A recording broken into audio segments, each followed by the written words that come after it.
She said, "It's just a transfer. You trust my family, don't you?" A month later, $2.3 million disappeared. 2 months later, her brother was gone. And after three, I stood in the courtroom with my lawyer, and she stood there empty-eyed. The judge looked at the papers and said, "Madam, you signed for everything. He doesn't owe you anything. Now she has no husband, no money, no brother." I used to believe that success was everything, that if you worked hard enough, sacrificed enough, you would eventually achieve your dreams. And I did. My startup, Aventus Tech, was a testament to that. It was a dream I had built from the ground up, brick by brick. I remember the first days when it was just me, an idea in a cramped apartment. But over the years, I turned that dream into something real. We attracted investors, expanded our team, and watched our numbers climb steadily.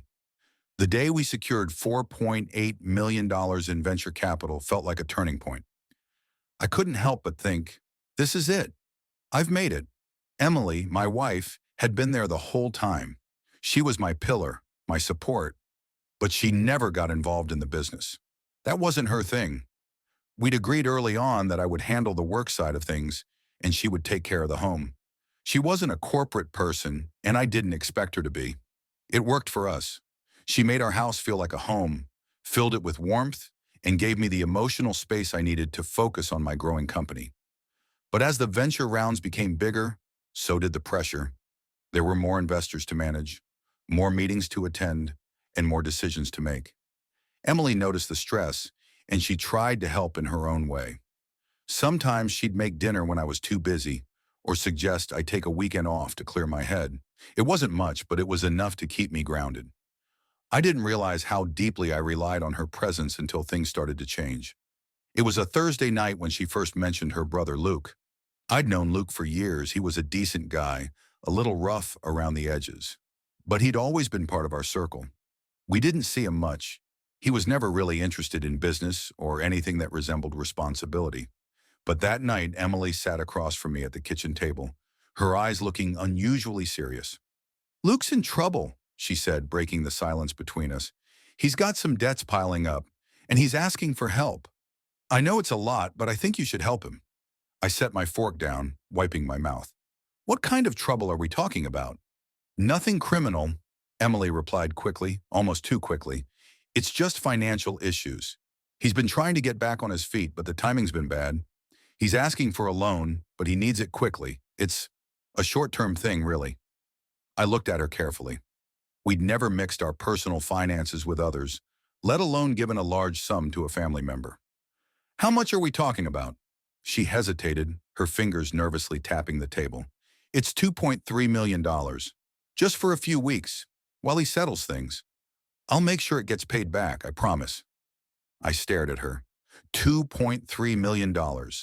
The number was jarring even for me. But Emily's face was so earnest, so sure. She believed in him, and she believed it was the right thing to do. "We don't have that kind of liquidity right now," I said slowly, processing the request. "I'd have to move things around. The business needs cash for operations." "I know," she said, her voice steady. "I wouldn't ask if it weren't urgent. We've been doing so well, and Luke really needs us. It's just temporary. I'll handle all the paperwork. You don't have to worry about anything." I took a deep breath, weighing the decision.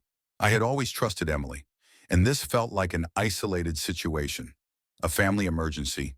The money, while large, would only be a temporary setback. And Luke was family. I never thought that this decision, this one moment of trust, would turn everything upside down. I agreed. "All right, but you'll handle the details, right? I don't want this to interfere with anything I'm doing with the company." "Of course," she said with a soft smile. "I'll take care of everything." The next day, I transferred the $2.3 million into Luke's account, as Emily had requested. I didn't think much of it at the time. Business was booming, and a few weeks wouldn't set us back too much. Emily reassured me that everything would be fine, but things, as they tend to do, began to spiral. Over the next few days, I noticed Emily acting a little different, more distant, more preoccupied. I chalked it up to stress, but what I didn't know then was that her distraction would soon turn into something far more dangerous. What happened next would change everything, But at that moment, I couldn't have predicted it. It didn't take long for things to feel off. At first, I dismissed it. Small things. Emily being less communicative, the odd way she avoided discussing the transfer, the fact that she started spending more time on the phone, always stepping out of the room when I walked in. I assumed it was just her helping Luke with his problems. After all, when a family member's in trouble, it's only natural to want to handle things privately, right? But then the calls started getting stranger. Luke's phone went unanswered. Emily didn't seem to know why. She assured me that he was busy with his own problems, but the tension between us was growing. There was a sense of unease in the house that hadn't been there before. The type of discomfort that makes you wonder if something is happening right under your nose, but you're just not seeing it. A week passed, then two. I'd checked the business's finances. Everything seemed stable, but something was gnawing at me. Emily's promises about the money, how temporary it was, how it would be paid back, began to feel more like empty words. I could feel a small pit of doubt forming in the back of my mind. Why hadn't she been able to get a hold of Luke? Why was there no update? No plan for repayment? One evening, after a long day of meetings and strategy calls, I came home later than usual. Emily was sitting in the living room, the glow of her laptop screen lighting up her face. When I walked in, she quickly closed the screen, a little too hastily. "What's going on?" I asked, my voice quieter than I meant it to be. Just, just reading some emails," she replied, looking up at me with a forced smile. "I've been thinking a lot about Luke and everything. Why don't you just call him? Find out where the money's going?" She looked at me, her eyes shifting nervously. "I've tried. He's been distant. I think he's just embarrassed about the situation. I'll get in touch with him soon, I promise." But the promise didn't comfort me. Something wasn't right. The nagging feeling in the pit of my stomach wouldn't go away, and I found myself staring at her for longer than I probably should have. She didn't meet my gaze. Instead, she fidgeted with the hem of her shirt, avoiding the tension. The next morning, I woke up to a phone call that changed everything. It was from one of my business partners. "We need to talk. Have you checked the company accounts lately?" His voice was tight, almost urgent. I felt a chill run through me. "I was just in there last night. Everything's fine. Why?" "You might want to take a closer look at the balance. There's a transfer out, $2.3 million. The words hit me like a punch in the gut. My pulse quickened. I felt my throat tighten, but I kept my voice steady. "What do you mean? I haven't moved any money." "Check the details. Someone authorized it, and it doesn't look like a business transfer." I hung up the phone, my heart pounding in my chest. I didn't need to look twice to know exactly where that money had gone. I already knew. Emily. I dialed her number immediately. It rang and then went to voicemail. I tried again. Voicemail again. She wasn't picking up. By noon, I was at the bank, demanding to see the transaction records. I knew the money had been sent to Luke's account, but when I asked about it, they told me something that made my blood run cold. The transaction had been flagged as suspicious, and the beneficiary account wasn't registered under Luke's name. It was under a different one, some shell company I had never heard of. I went home, angry but trying to keep calm. Emily still wasn't answering her phone.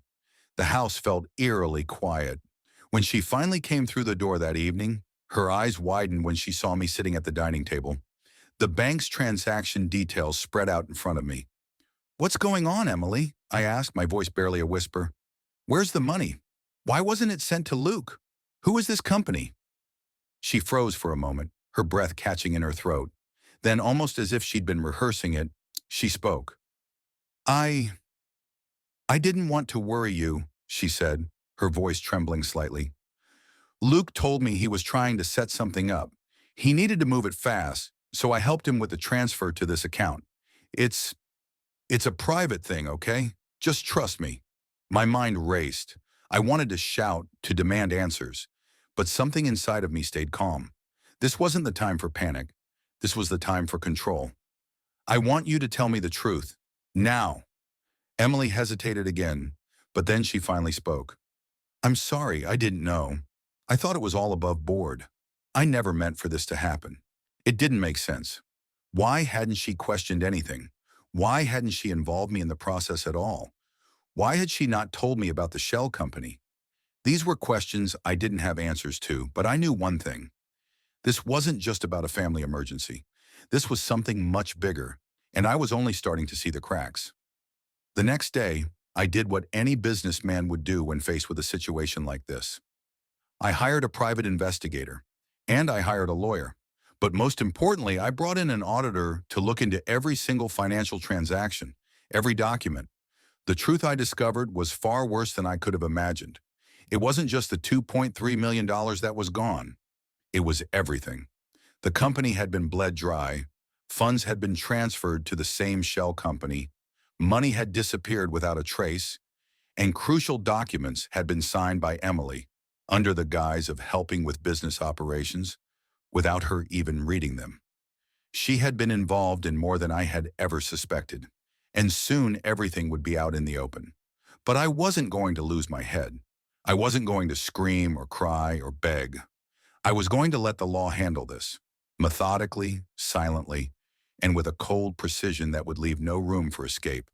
What Emily hadn't realized was that in her desperation to protect herself and her brother, she had underestimated one thing: the calm vengeance of a man who had everything to lose.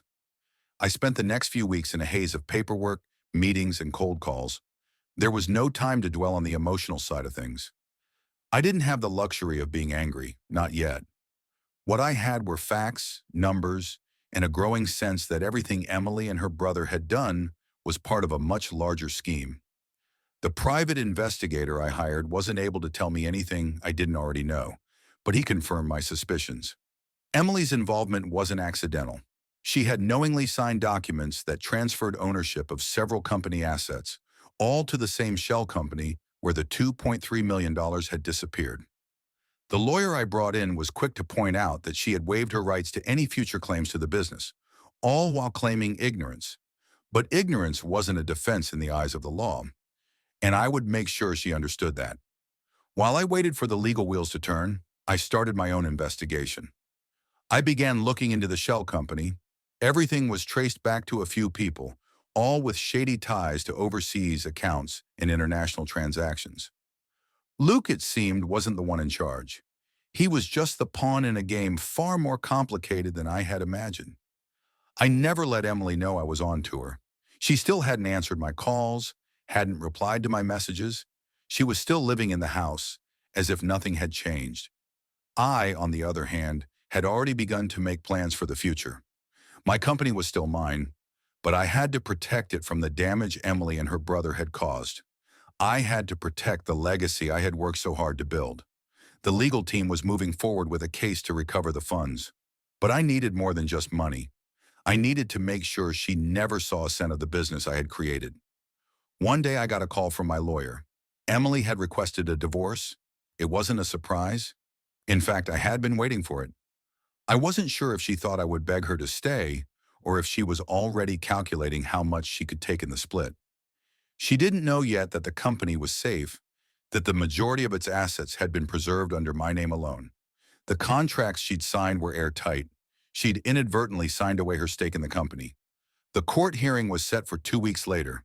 Emily's lawyer was aggressive, using every tactic they could to paint me as a greedy businessman, trying to hide assets from her. But I didn't need to defend myself. The evidence spoke for itself. When the day of the hearing came, I showed up early. I walked into the courtroom with my lawyer and the auditor who had helped me piece everything together. We had everything ready. Emily wasn't there yet, but I knew she'd be walking in soon, confident that the divorce would give her a good chunk of the business I'd spent years building. But I wasn't worried. I knew the truth would come out, and when it did, there would be no place for her to hide. I sat down at the table, staring ahead at the judge's seat, thinking about everything that had led to this moment: the money, the trust, the betrayal, and now it was all going to come to light. Emily walked in a few minutes later. She looked disheveled, almost like she hadn't slept. She barely glanced in my direction as she sat down, the cold indifference in her eyes unmistakable. Her lawyer was already speaking, outlining her case, accusing me of financial deceit, hiding assets, and trying to cheat her out of her rightful share. I didn't interrupt. I didn't even flinch. It was my turn.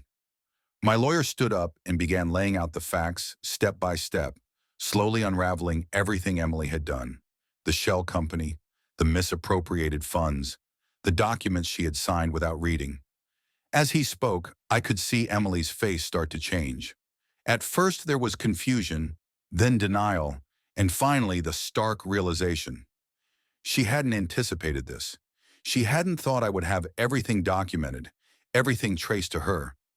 The lawyer's voice continued to echo in the courtroom as he revealed how Emily had transferred large sums of money without my knowledge or consent, and how she had waived her rights to any claims over the company, how her actions had ultimately caused irreparable damage, and how the assets of Aventus Tech had been secured under my name, based on legally binding agreements we'd made years ago.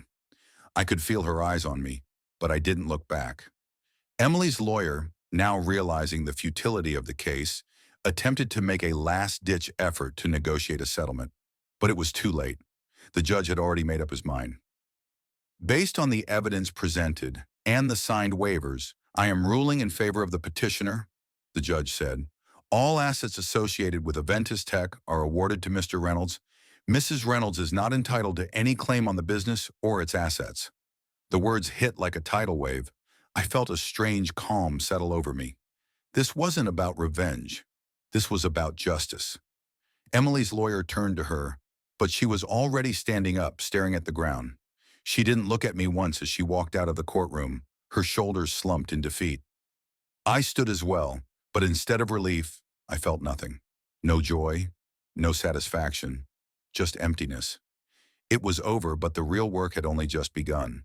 The case had been won, but Emily's betrayal was far from over, and soon I would make sure the full extent of her actions came to light. But for now, all I had to do was wait, because the real reckoning would come when she least expected it. The court had awarded me the business, but I had something else in mind for her. The days after the court ruling felt surreal. The house was quiet, emptier than it had ever been. Emily was gone, taking only a few personal belongings. She didn't even try to fight the ruling. I think deep down she realized she had nowhere left to turn. She knew the game was up, but for me the real work was just beginning. The court had given me the business, and I had already secured the company's financial position. But Emily's betrayal had cost me more than just money. It had shaken the foundation of everything I had worked for. Trust had been shattered, and the damage to my reputation was something that couldn't be erased overnight. It wasn't just about her stealing the money. It was about the way she had eroded the very trust I had in the person I had loved for years. She thought she could walk away without consequences. She thought she could disappear, leave me to pick up the pieces, and live her life as though nothing had happened. But I was patient, I was precise, and I had all the time in the world.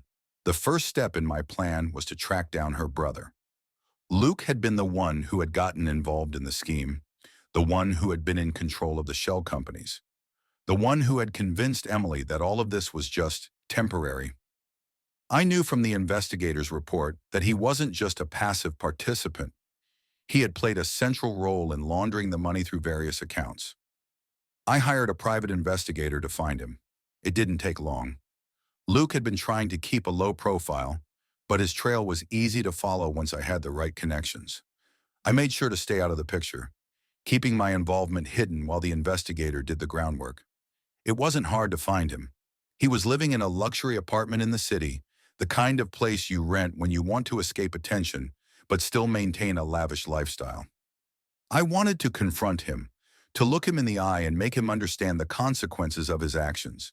But I had to be careful. He was a coward, and cowards always make mistakes. I wouldn't play into his hands. I wouldn't give him the satisfaction of seeing me lose control. The investigator did his job well. Luke's financial accounts were thoroughly exposed. He had been funneling money from the shell company into a variety of investments, properties, offshore accounts, business ventures. But most interestingly, there was one particular investment that stood out to me, a real estate development project that was set to make millions. He was positioning himself to launder the stolen money into legitimate assets. I didn't need to take immediate action. No, I would wait. I would let him continue his little game, and when the time was right, I would strike. His own greed would be his undoing. But before I could deal with Luke, I had one more thing to attend to. Emily. I needed to make sure she never benefited from this whole ordeal. The divorce settlement had been clear, but Emily wasn't the type to just walk away. She was too proud. I knew she'd try to spin her own narrative, try to paint herself as a victim, maybe even try to get a court to reconsider her share of the company. It was only a matter of time before she'd make a move to reclaim some of what she thought she had lost. I wasn't going to wait for that. I had already ensured the legal protections for the company were airtight, and now it was time for the final act of this slow-burning drama. Emily had signed away her rights to any future claims on the company, but there was something else I could do, a final, public blow. I contacted my lawyer and instructed him to file for a public release of all the legal documents related to Emily's signature on the waivers. I wanted the world to know exactly what had happened. I wanted everyone who had ever known her to see her betrayal for what it was. It wasn't just about the money.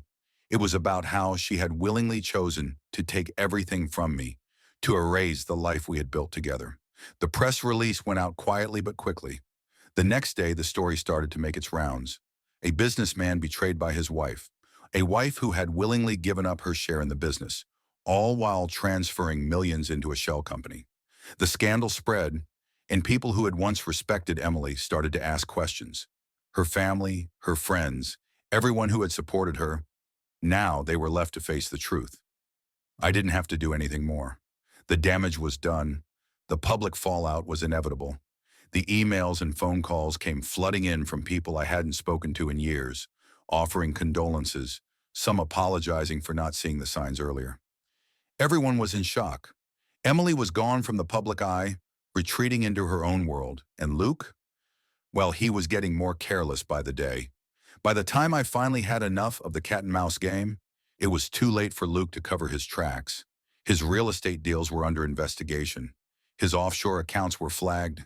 And when the authorities started piecing it all together, they found the money trail leading straight back to him. The police raided his luxury apartment. He was arrested for money laundering and fraud. He would face years in prison for his part in the scheme, and I didn't need to lift a finger. The justice system had taken care of that for me. As for Emily, she couldn't hide from the consequences either. Her name was tied to Luke's activities, and while she wasn't directly involved in the illegal transactions, the public fallout was enough to destroy her reputation.